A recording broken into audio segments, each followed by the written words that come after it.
feel like you experienced many hot training sessions in that one? Nah, that was pretty. It was pretty interesting, that session. I'm sure Dan just told you guys how it went. So it was very tough, but the team's looking good for the weekend, which is great. What's it like having Dan McKellar? I know you would have had a bit of the Wallabies. Is it kind of what you expected? Yeah, definitely. Look, I haven't had Dan as a head coach, so he's in definitely a bit of a different role, which is more probably holistic for the team. But look, I've really enjoyed training. Actually, everything's very organised and structured, and everything has a purpose. So it's quite interesting, and also a really pretty nice, good experience getting to have Dan as a head coach, because obviously he goes pretty hard at both players and staff too. So he's definitely lifted the standard of the group. You speak when you worked under him as a forwards coach at Wallabies level. Do you speak of as a young prop when he was sort of teaching you and how he just drive your career? When you sort of first taken those? Yeah, when I was younger, I was a lot more of probably a bit more flashy player. Dan was sort of that person to, I guess, teach me the fundamentals of rugby and how to be a good loose head prop, which is, again, probably not all the ball carrying and the flashy stuff. It's more of the mauling and the set piece and breakdown work. So Dan early on in my career had a big influence on that. So it was awesome to have Dan at Wallabies, and obviously it's great to have him back here because he's helping a lot of other young guys too get to the standard that they need to get to in order to play Super Rugby in those set piece areas. Dan sort of talked about tinkering with sort of the structure of how you sort of go through a week of training. Like we saw today was pretty sort of full on. Like, how does he compare to what sort of DC and past coaches have in terms of how he just approaches a game week like this? I'd say it's difficulty's probably all the same. I couldn't probably measure the toughness of each session. Everyone's sort of different, and probably on the player, sort of how hard you go in gauging how tough the session actually is. But under Dan, there's always that, with Tom Carter, there's always that conditioning element at the end, which is always pretty tough. But again, even with Tommy Carts, he's so structured and so methodical in what he does and sets up for the boys and for the team. A lot of hip conditioning, trunk stuff, again, which are the little things you don't probably think about. Rugby's all just about, you'd think, just being out in the field and just playing footy and getting better that way, but there's a lot of stuff behind the scenes that Dan and Tom probably drive harder this year and into making us better athletes and also becoming a better team. But yeah, it's definitely been different, but it's pretty hard to compare the two. Everything's pretty tough in my eyes. I'm always pretty tired. So. On the little things, Dan also mentioned the importance of just redoing the turf as well. We sort of talked about just for ligaments and injuries. Simple question: does Paddy notice a difference running out this year than last year? Yeah. No, the turf last year was terrible. No, we had it was pretty tough last year because a lot of boys, a lot of young guys had sustained pretty big injuries, which was again pretty tough on a young player.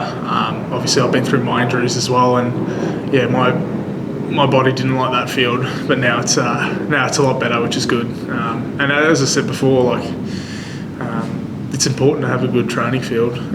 You do 90% of your work on working towards the game on a field, so we've got this beautiful facility, obviously, and state-of-the-art facility, so it's awesome that now we can go on the field, get better and keep going that way and work together as a team and not have to really worry about the injury stuff, which is great. What does that mean? Is it too hard? Or is it probably too hard, I'd say. Too hard, and just probably not conducive to scrummaging, which is probably a bit of a tough one.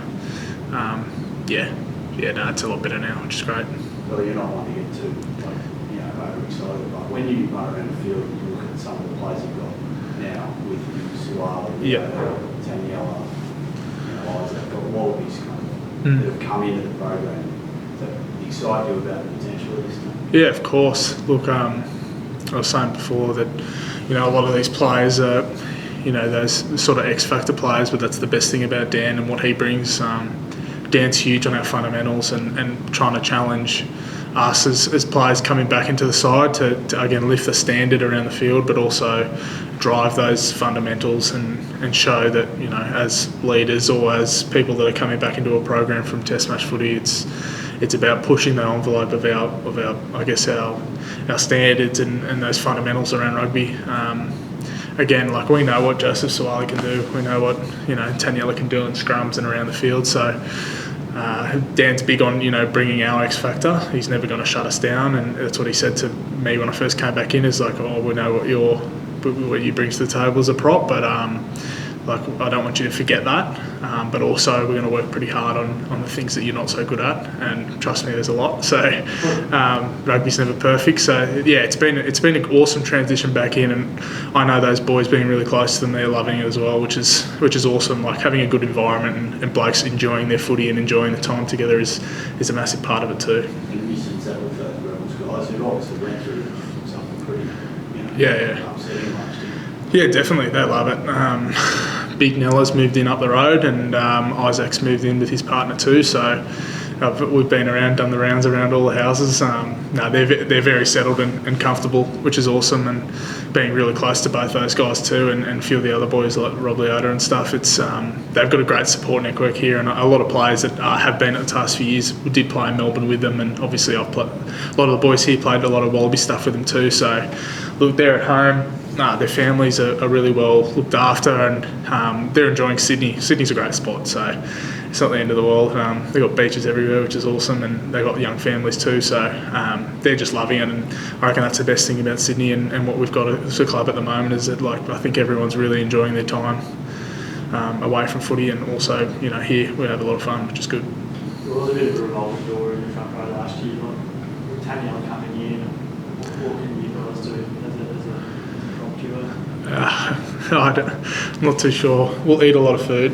That's probably the main point. But me and Nella, yeah, I've scrummed with Nella a lot. But Nella's obviously we know what Taniela can do, and you don't want to jinx anything like that. Touch wood. But yeah, look, we're just happy to build towards something for the team and do a job. And look, it starts this weekend and obviously builds throughout the season. But we know, I guess, we all know what Taniela can do and how strong he is, so it's exciting.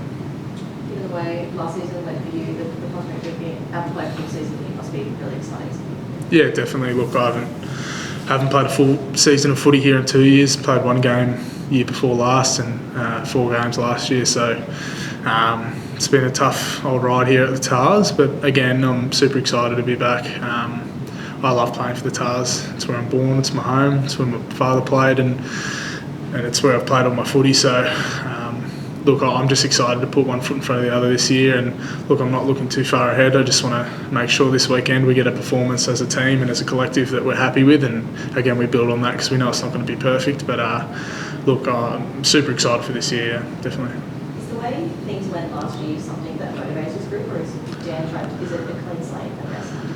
Yeah, it's definitely motivating for the boys that have been here, especially myself. Look, I was 2 years in a row where I've been sort of stuck on the sidelines watching something unfold that obviously wasn't good. So, no, a lot of us boys are definitely highly motivated in changing that sort of narrative around us. It's been a poor 2 years, we know that. But again, it's hard to say. Like we've said in previous pre-seasons that we've had a great team and we've underperformed. So, look, we're just looking forward to, under Dan, just building that pressure and consistently getting better at our fundamentals and the game plan we want to present on the field. And as long as we keep getting better at that, we know we'll be in good stead by the end of the year.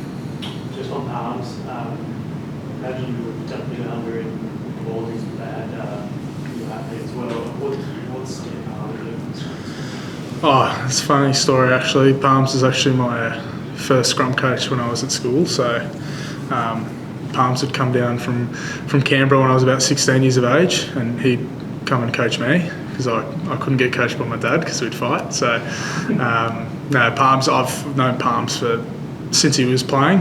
Since me and my brother were little kids, Palms would come over and do video sessions with my old man. So I've known Palms 40 kilos heavier and long hair, looked like a bikie member, but like a Viking. But I've known Palms for years, and I know how quality Palms is. He's a highly qualified, highly skilled scrum coach, and we're seeing the benefits of that now. Our scrum sessions are highly competitive. Like, it's crazy how good boys have got. It's no longer the boys are red hot, and that's coming from me, mate. I've come back in and really had to pull my head in, because those boys are really firing on all cylinders and they're super strong. So it's again, it's exciting, and that I guess that competition at training it's also like, it's awesome, because you know that you're getting better around yourself and getting better with other players, and then you can go out together and then do that on the weekend and get a result for your team. So look, the boys are going so well, and that's a credit to Palms and Dan with them all. So no, Palms has been awesome for this group, and genuinely think he's saved a lot of boys' scrummaging careers, because he's a bit of a guru around it. So it's awesome.